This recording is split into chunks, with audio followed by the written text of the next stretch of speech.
Well, color me surprised. Got this M1 recently, and I've gotta say, the hype is real. This is one cool machine. Wait, hang on. For some reason my 12-year-old iPad mini is in the way. Get it away before someone thinks I'm praising a first-generation Apple product. No, I mean this.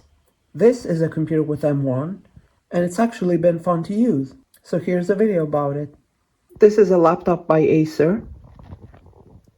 Got its old logo here. On the left side there's a Kensington lock slot, two PCMCIA or card bus slots. One of them has a broken cover. Power switch, yes, it's on the outside. Jacks for line out, line in, and headphones. A volume control wheel. Goes from 0 to 10. Although when it's all the way down, it's not totally muted. It's just really quiet. On the front there's a floppy drive and where the hard drive goes. On the right is the battery, an optical drive. Just CD-ROM, no DVD or burner. And the power jack. The plastic is broken around it, but it still works. On the back there are more ports. PS2 for a keyboard or a mouse, serial, parallel, two USB ports, only 1.1, but USB was a brand new technology back then, in case you haven't yet realized that this is a pretty old computer. VGA, modem, a knockout plug for Ethernet, and a cooling vent. Here's the bottom, with a space to put a business card. Switch to remove the battery, which is 9.6 volts, 4000 milliamp hour, and nickel metal hydride instead of the typical lithium ion. But today it's totally dead. Doesn't hold a charge even for a second. It has a license for Windows Millennium Edition, the world's favorite version of Windows. This computer is part of the TravelMate 200 series, and it was manufactured in April 2001. There's also a switch to remove the optical drive, but the plastic broke, so it's kind of tricky. And this is its CD-ROM drive. Again, here's where the hard drive goes. You unscrew one screw and then you pull it out. Although the first time I tried to remove the hard drive, it was stuck in there really hard. After hours of trying to pull, I eventually wiggled it left and right a few times, and finally it came out. This is where the modem module is, and this is where the memory goes. This computer's plastic is a little flimsy. It's cracked here. It's cracked here, probably someone pulled it by the power jack. But the power jack still works even after wiggling it. 3 of its rubber feet are missing. This one, and this one. But not this one. Although unlike most tech YouTubers, I'm not really that bothered about it. It's not a huge deal right now. So you saw that the plastic was cracked in some places. But you know the worst part? The hinges are broken. I had to remove them, otherwise I wouldn't be able to open it and close it. So it now just moves freely like this. And the bezel is coming off, which as you can see is pretty large. Why is the bezel that big? Because this is the cheaper model with a 12-inch display. You can see all the free room. That's where a higher end version of this computer would have a 14-inch display. But this one is only 12. At least it's matte. I tried to fix the screw holes for the hinge, but they didn't hold. See some residue of a mix of super glue and baking soda. So I just had to remove the hinges completely. There are the speakers under the display. And there's a built-in microphone at the top too. And here's a better look at this machine. The Acer TravelMate 202T. With an Intel Celeron and designed for Windows ME or 98. The sticker is worn out, probably because of that power switch. You try to slide it here and your other fingers rub the sticker. Indicator lights for power, sleep mode, drive activity, battery power, caps lock, num lock. It also has power and sleep lights on the outside. 4 quick function keys, which require proprietary software. Average laptop keyboard. Though the key that's supposed to be here on the ISO keyboard is here instead, so it's a little confusing. Personally, I don't mind having a smaller left shift key, as long as the backspace key isn't small. And a touchpad, left click and right click, and 2 scroll buttons. These rubber bumpers on the sides are for installing an optional proprietary accessory, but it's just a hole where the accessory mounts to, and then you plugged it into the back via USB or wherever. There's one on each side. And here's proof that the holder for the Acer video device is literally just a hole, no contacts or connections. Of course, I don't have that accessory, and I don't even have the charger for this computer. But it takes 19 volts, the jack is center positive, and it uses the same connector as my newer Acer laptop. So I've been using its charger and it's been working fine. I'm not sure what it says about that. This charger is backwards compatible with the older computer, or this computer is forwards compatible with the newer charger. So this computer is in poor condition. However, it still works. Let's turn it on now.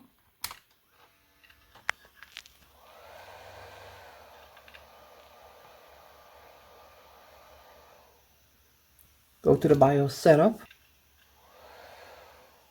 System information.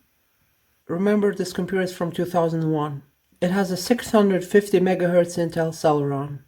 The fact that it has both a built-in CD drive and floppy drive is pretty neat. And the graphics chip is an ATI Rage Mobility M. Technically, the video chip in this computer is just the Rage M, but the Rage M1 is identical, just has more video RAM. In fact, we can install the M1 drivers and see it works no problem. I had to replace the BIOS battery on this computer. To do that, you take out these hinge covers. They're not screwed in with anything. Then slide this board towards the right, and it should come out. But it's still plugged in, so be careful. Then remove the keyboard and the little metal shield, and the battery is accessible. It is an oddball format of battery. I didn't have it in my collection, so I had to buy it separately. But after that, this computer works fine. Without a valid CMOS battery, this computer forgets its settings whenever you reboot, even if you don't turn it off. And also the time doesn't advance, and the basic system settings don't load. But in this case, they do. Startup configuration. If screen expansion is disabled, anything lower than the native resolution will be shown in the middle with black bars, but it will be pixel accurate. If you enable it, it will stretch to fill the screen, but it will look blurry. Some settings for the serial and parallel ports. You can set a BIOS password. When I got this computer, it also came with this PC card. It's a network card with an Ethernet port. So even though this computer did not come with Ethernet, we can connect it to a network. We just installed this card to one of the PCNCIA card bus slots. And now we can boot up to an operating system.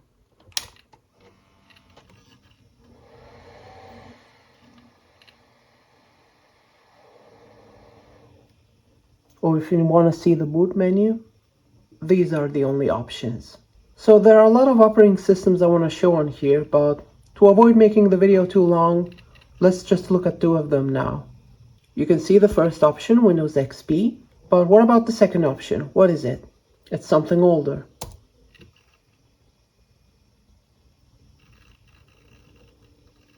So why did I install Windows 95 on a computer designed for Windows 98?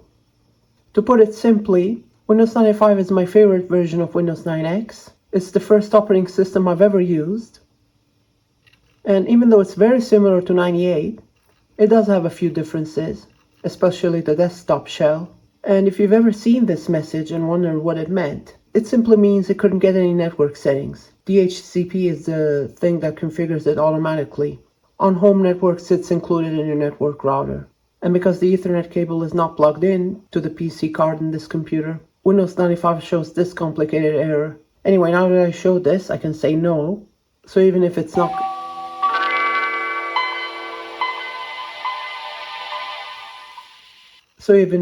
connected, it won't show an alert.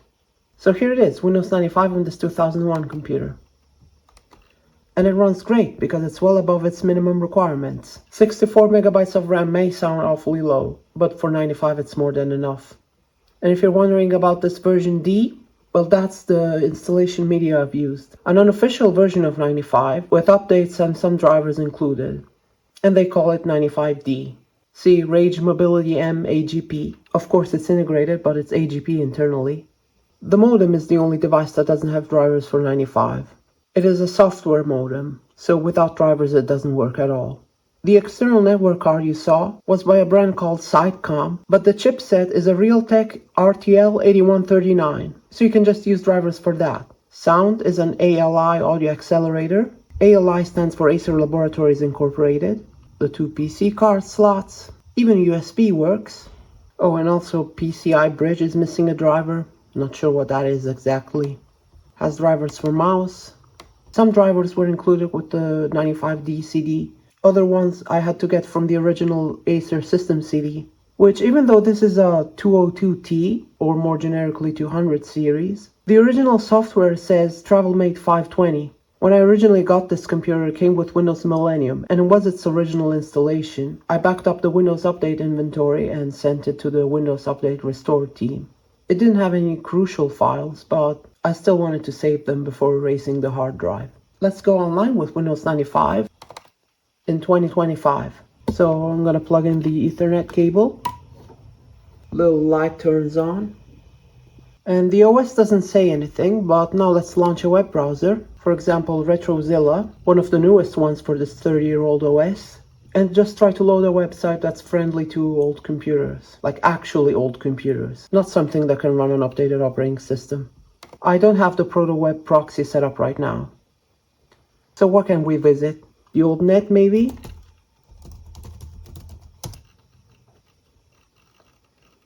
There we go, it works.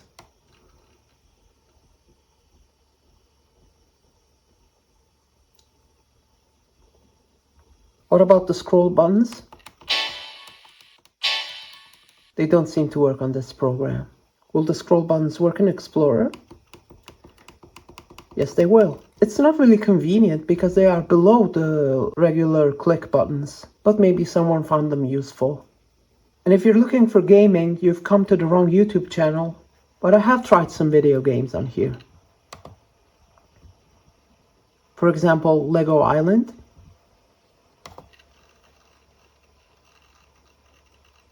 Oops, you have to put the CD in your computer.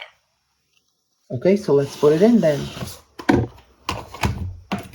I have actually burned this to a CDR. I bought a spindle of 50 CDRs just for this computer.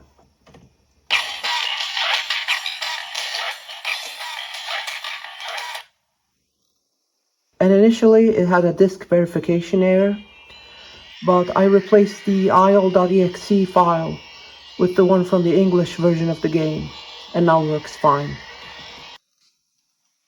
Hello, hola, welcome, bienvenue, konnichiwa, aloha, come va, yo. E in tutte le lingue, benvenuto a Isola Lemo. Okay, so the animations are really smooth, but did you notice something in the sound? The voice and this music are fine, but the sound effects when the character there was moving were completely distorted and actually sounded really creepy. Click on. But anyway, let's do what it says and click.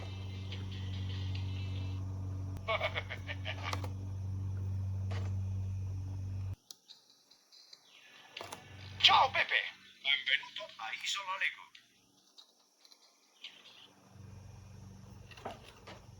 Oh santo cielo, ma che ho al posto della testa? Mi sono dimenticato di dirti un'altra cosa. Se vuoi dare una mano ai mattoncelli e consegnare le pizze più buone dell'isola, clicca sulla pizzeria. Qualcuno ti dirà cosa fare. Comunque, anche se non vuoi farlo, dovresti passare di lì a salutarli. A loro fa sempre piacere. Yeah, enough of those creepy sounds. So here's the frame rate of this game. It's not perfectly smooth, but it's totally playable. Oh no, run away from those creepy sounds. Where's the music? Should have begun by now, there it is. And Ciao bellezza, che ci fai qui all'officina? Scommetto che volevi vedere una delle 7 meraviglie di Isola. think we've seen enough of this game, so let's quit. Next game I want to show is SimCopter. But wait, before we do that, let's change the date to September 30th. If you know, you know.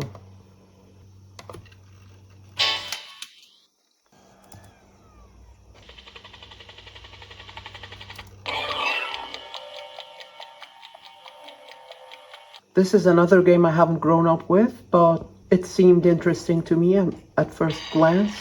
And I don't fully know the controls, so please excuse me for my poor gameplay. No wait, how do you get up? I did that before, but I don't remember. Q. This is an alert from Central Dispatch. Fire reported. Q and arrow keys. Hospital emergency rooms are standing by. There's someone. Try to get down with W. Oops. And E to get up. Okay, so that's just one person.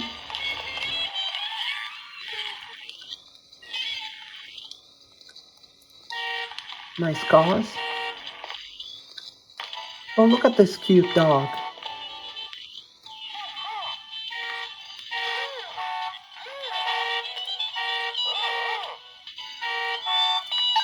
This is an alert from Central Dispatch. Maybe I should move that helicopter out of the way. Wait, I'm stuck. Oh, never mind.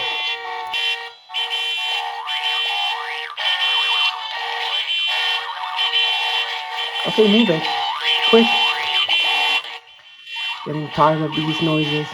Thank goodness for that volume wheel, am I right? Oops, sorry.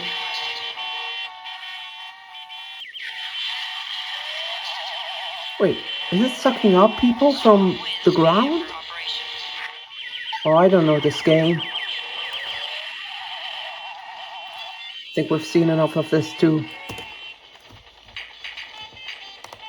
No, don't save.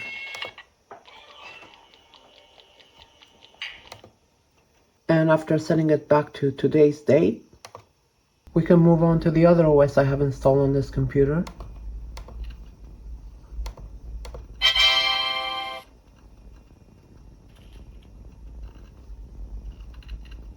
Which is Windows XP.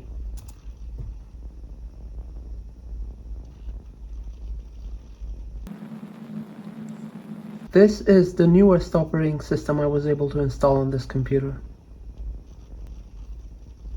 With 64 megabytes of RAM, you can't really do much. No modern Linux distribution works. They all require more memory than that. And older ones may work, but I haven't delved into them too much. I've installed drivers on here too, because the Acer system CD comes with drivers for up to Windows 2000, and XP is very similar. And we get this message about the touchpad. So let's see what it has to say. It talks about some features that were brand new at the time, like tapping and those two scroll buttons. Why is there no background?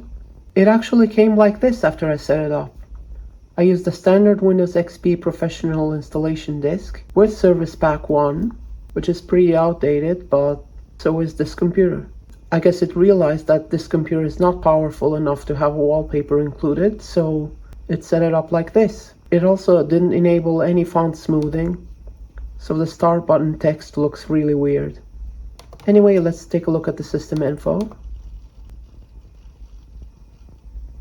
It pretty much barely meets the minimum requirements for this OS. And let's see the device manager. I believe all drivers are working. This is the name of the software modem. Got the video driver, of course. And the hard drive is by IBM. Of course, one core, one thread. By the way, if you dual boot Windows 9X and an NT based version like this, the OS you boot from will not always be on the C drive. So I have 3 partitions here, one for 95, one for XP, and one for various files. You'd think drive C is XP, but it's actually 95. Drive D has XP on it in this case. So you can't always assume that the Windows OS you're booting from is on the C drive. And even though it did not apply a background and font smoothing by default, you can of course set them manually.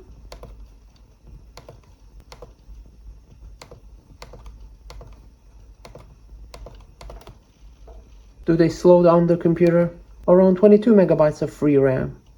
But it's not using much of the CPU at least. So that's been the Acer TravelMate 202T, aka 200, aka 520. Even though this computer has terrible build quality, I like it. It's a good mix of both vintage and semi-modern. Can't run anything newer than XP, not that you wanna. But 95 and 98 work great. You've got floppy and CD built in, as well as USB. And with the PCMCIA network card, you've got everything you need. You can transfer files at will and run some vintage software. And if this computer doesn't suddenly die, I definitely want to show more experiments with it. So stay tuned. Thank you for watching.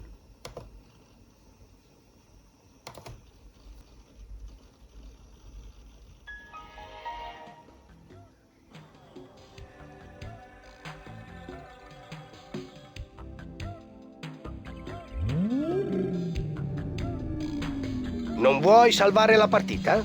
Se selezioni il mattoncino verde, sparisce. Se invece selezioni quello rosso, rimane. E tu puoi tornare quando vuoi e la troverai qui. Grazie per la visita e torna a trovarci quando vuoi. Ci mancherai! Let go.